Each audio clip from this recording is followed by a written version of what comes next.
¿Qué tal amigos? Bienvenidos. Hoy con un invitado de lujo, el Luis Montero. Bienvenido, José. Gracias, Víctor, gracias por la oportunidad.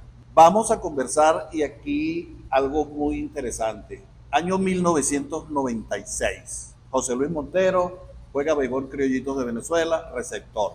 ¿Qué pasó en ese año 1996? Mira, después de varios años de mucho trabajo, logro, gracias a mi padre, José Antonio Montero, al señor Alberto Cambero, a la organización de los rancheros de Texas, en especial al señor Ronnie Calderón y al señor Manuel Batista, llegar al béisbol profesional.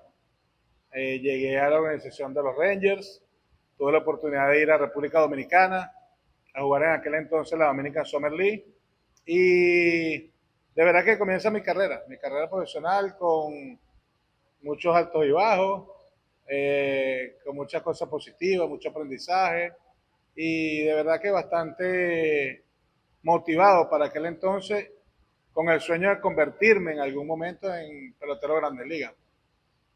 Una cosa son los deseos, los sueños que uno tiene y otra cosa los designios de la vida.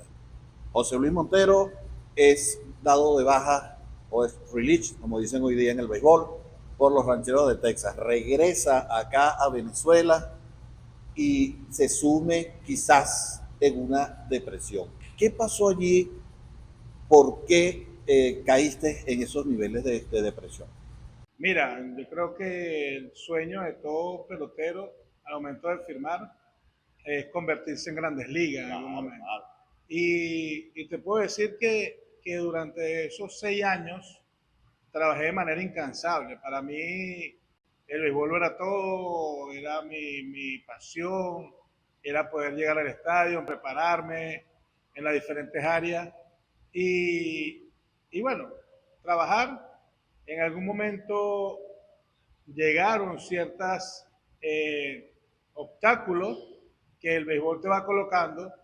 Para aquel entonces, en mi inmadurez, todavía en adolescencia, creíamos que las cosas que hacíamos eran todas buenas. Hoy, a mi edad, me doy cuenta que no, que había cosas muy negativas que lo estábamos haciendo y que pensábamos que sí, estoy haciendo un buen trabajo, puedo llegar lejos. Pero bueno, ese 2002, cuando me llaman a una oficina, y a una oficina no, mentira. Yo estaba en casa de Carlos Subero, estábamos cenando, íbamos todas las noches a casa de Carlos a cenar, a estudios bíblicos con su familia y todo aquello. Y cenando, no se me olvida, sentado en la cocina, Carlos recibe una llamada y después de trancarme ya me llega a la mesa y me dice, oye José Luis, después de comer vamos al cuarto, necesito hablar contigo.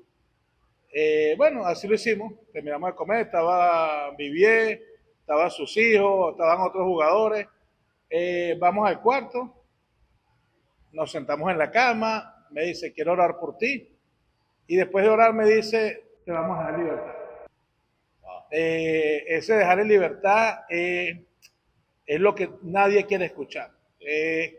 Tú tienes ese sueño de seguir adelante, de convertirte en algo grande en el béisbol, pero ese es el balde de agua fría que lamentablemente tuve que vivir y que gracias a Dios tuve la oportunidad de que Carlos Subero me diera esa noticia o esa mala noticia.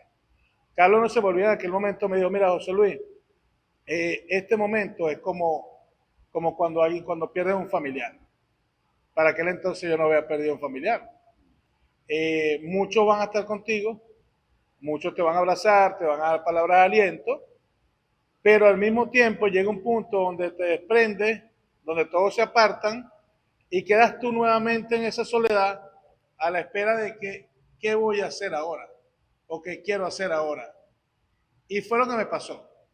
Llegar a Estados Unidos o quedarme en Estados Unidos estudiando inglés, me quedé en Miami, eh, y después de todos esos momentos vivir y sentir esa ausencia del terreno, esa ausencia de los compañeros de equipo, esa ausencia de ese sueño, porque tú pierdes el sueño, ese sueño de convertirte y nada, yo en un punto agarré mis maletas, llamé para Venezuela, llamé a mi papá y le dije, papá, yo me voy de aquí. Yo en esta vaina me voy a morir de tristeza, estoy encerrado en un cuarto, no estoy haciendo nada. Me vine para Venezuela. Me vine para Venezuela, llegué a casa de mi papá, nos metimos en un cuarto, me metí en un cuarto, iba para iglesias católicas, iba para iglesias evangélicas, iba para que pastores, para que psicólogos, para que psiquiatras, tomaba pastillas, trataba de dormir lo más que podía porque no quería, no podía salir de ese estado de frustración, de depresión, como se viera. Pero gracias a Dios, gracias a mi familia, gracias a mi mamá, gracias a mi papá, a muchas familias cercanas, yo pude levantarme a través de todos estos métodos que tuve de alguna manera buscar. Y nada, llegar a la academia con mi papá, me dijo, Soli, vamos a trabajar, quiero que hagas esto conmigo, vamos a llegar a trabajar con los muchachos, tengo algunos muchachos ahí, quiero que trabaje con este muchacho específicamente. Ese muchacho, ese primer muchacho que tomé en mis manos, se convierte en Grandes Ligas a la vuelta de 6, 7 años. Hoy todavía lo está Carlos Carrasco, que para mí fue mi primera experiencia como técnico. Mi primera experiencia para trabajar con él, para desarrollarlo como pitcher, para hablar y darle consejos. Entonces, bueno, de verdad que fue una carrera que por muchos vados que tuvo y por una gran decepción que dejó en mí, me dio la oportunidad de estar aquí con lo que hacemos, con el trabajo que llevamos, con la responsabilidad y compromiso con que lo hacemos, porque aprendí mucho, eso sí. Fui de los que cada día que iba al terreno quería escuchar lo más que pudiera de todos los técnicos, quería ayudar a los jugadores que estaban conmigo, muchos latinos, algunos no hablaban inglés, yo me ponía a trabajar con ellos para ayudarlos a traducir. Recuerdo una oportunidad específica, un dominicano me dice, oye Montero, ayúdame con esta planilla. Y yo le digo, voltea, que por atrás tenga español. Y él me dice, no, pero es que yo no sé leer tampoco. Wow. Entonces, claro, ese tipo de experiencia donde yo era el que estaba a cargo del apartamento, el que me hacía cargo de pagar los servicios, de contactar cualquier cantidad de cosas. Entonces, bueno, todo eso me capacitó de alguna manera y me dio la experiencia para poder estar hoy donde estoy, haciendo lo que hago y sobre todo disfrutando y amando cada día mi trabajo en el terreno de juego. Fíjate que se dice que los problemas no son realmente problemas, sino oportunidades de cambio. Recuerdo en esa oportunidad, José Antonio Montero, Chetoño, tu papá, me dijo, tengo que inventarme algo para ver en qué ocupa José Luis, porque el muchacho yo lo noto muy presionado. Y se le ocurrió la idea de lo que tú me acabas de comentar ahorita, de entrenar muchachos y preparar muchachos para el béisbol profesional. Vamos a aprovechar la experiencia de José Luis y yo voy a mantenerlo aquí entretenido y resulta ser que llegó este muchacho que tú acabas de nombrar ahorita, William Martínez, lo comenzaron a entrenar, lo firmaron. Recuerdo que no todo fue color de rosa, mucha gente decía que ustedes estaban locos, que ustedes no iban a llegar a ninguna parte, que va a ser Montero ahí con esos muchachos, porque ustedes eran los únicos que empezaban a entrenar a las 6 de la mañana un día de semana, un lunes. Mira, yo creo que cuando comienza mi padre, José Antonio, a trabajar conmigo en el año 95, él buscando la oportunidad que yo pudiera llegar a una organización. Aquí en Barquisimeto hay una academia muy reconocida en manos del señor Diego Herrera, que se manejaba en el Chino Canónico, donde había muchos de mis amigos de equipo de béisbol menor, un Marco Pernalete, un Adrúbal Oropesa, un Orlando Araujo, todo aquello. Y en ese punto me extendieron una invitación. Mi papá, consciente de lo que es el béisbol y lo que yo era en ese momento, me dice, José Luis, no estás listo para ir para allá. Yo no quiero que tú vayas para allá porque yo soy José Antonio Montero, porque mi papá era una figura pública en el béisbol. Claro. Y yo no quiero que a ti te busquen porque tú eres mi hijo. Yo quiero que tú vayas y hagas lo que logres porque tú realmente lo mereces. Y para merecerlo yo quiero hacer algo contigo. Y es cuando él abre la academia, cuando él monta la academia en el año 95, me da a mí la oportunidad de trabajar solo en un campo, con el señor Cambero. Después de ahí se fueron agregando otros jugadores, llegó César, llegó Meiser, William Martínez, que jugaba con nosotros en la categoría, O sea, fueron una buena cantidad de jugadores que bueno, que gracias a Dios todos lograron firmar. Muchos de ellos, por decirte un 90%, logró firmar. En una época diferente para firmas, pues. Pero, pero que sin duda fue el arranque de esto. 2002, cuando me dejan libre, mi papá ya había caminado un tiempo con esto, acaba de nombrar a un William Martínez, podemos nombrar a un Maximiliano Ramírez, podemos nombrar a un Juan Carlos Gutiérrez, podemos nombrar a un César Isturi, un Maestro Isturi, una buena cantidad de jugadores que hicieron las grandes ligas. Y a partir del 2002, cuando yo toco, o cuando yo llego, en mi estado depresivo, que andaba con todos los cables cruzados en la cabeza, mi papá me dijo, ok, vamos a echarle bola. Vamos a echarle bola a esto, que esto es lo que tiene, esto es lo mío, y esto va a ser lo tuyo. Yo quiero que tú me ayudes a levantar lo que está aquí, vamos a trabajar duro, vamos a hacer esto y aquello. Y yo, bueno, vamos a darle pues. Y empezamos ahí, y de ahí podemos nombrar a un Carlos Carrasco, de ahí podemos nombrar a un Carlos Rivero, a un Manuel Piña, a un Luis Oviedo, a un Diego Castillo, a un Oswald Peraza, a un Everson Pereira, y jugadores que están por venir, un Joendry Piñango. O sea, hay una buena camada que tenemos en ligas menores que bueno, que simplemente hemos tenido la oportunidad desde aquel 2002, cuando yo comienzo con mi padre, hasta la fecha de poder ir desarrollando y que ellos tengan la posibilidad de ser grandes ligas en algún momento. Hay una frase memorable en la Academia Future Star. Trabaja por tus sueños porque nadie lo hará por ti.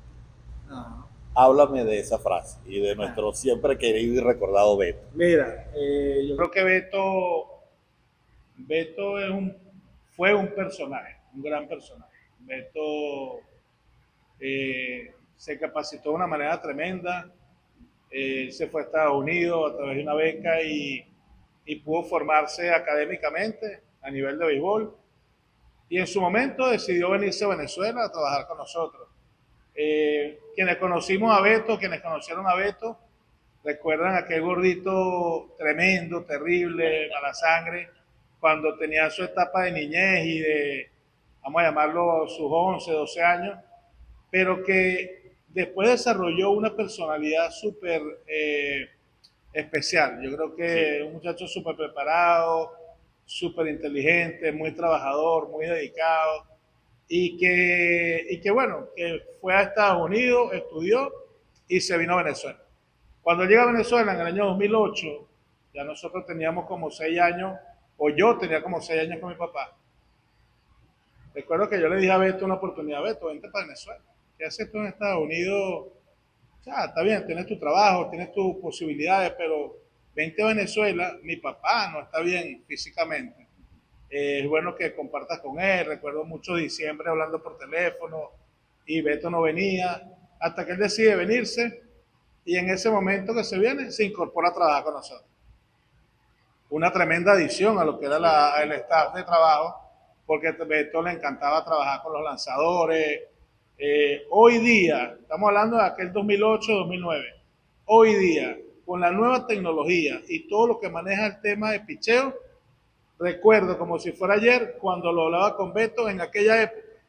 Y Beto y mi papá me decían, José Luis, esto es así en el picheo, esto es así en la fuerza, la física es esto, me decía mi papá. Porque eran estudiados, eran muy estudiados. Claro. Y toda esa nueva tecnología, toda esa sabermetría, todas esas métricas, lo que es fuerza, todo lo que manejan hoy en la actualidad, que todas las organizaciones, ya Che Toño Montero lo tenía en el 2008. Sí. Aquel caroreño, que yo no decía qué inteligente fue mi papá. O sea, ingeniero civil, lógicamente, y poder llevar toda esa visión, porque era su visión. Porque cuando tú crees que tú piensas en algo, pero lo que tú estás pensando y lo que tú estás diciendo, los demás no lo entienden. Como cuando dijiste, sí, es verdad, cuando comenzó a trabajar con la academia. ¿Qué está haciendo Che Toño ahí con ese poco de carajito? Y muchos decían, coño, o sea, que ese viejo se metió a aquella palabra. Pues. Fíjate que hay algo simpático que esto que está comentando ahorita, y lo recuerdo, me vino a la mente ahorita.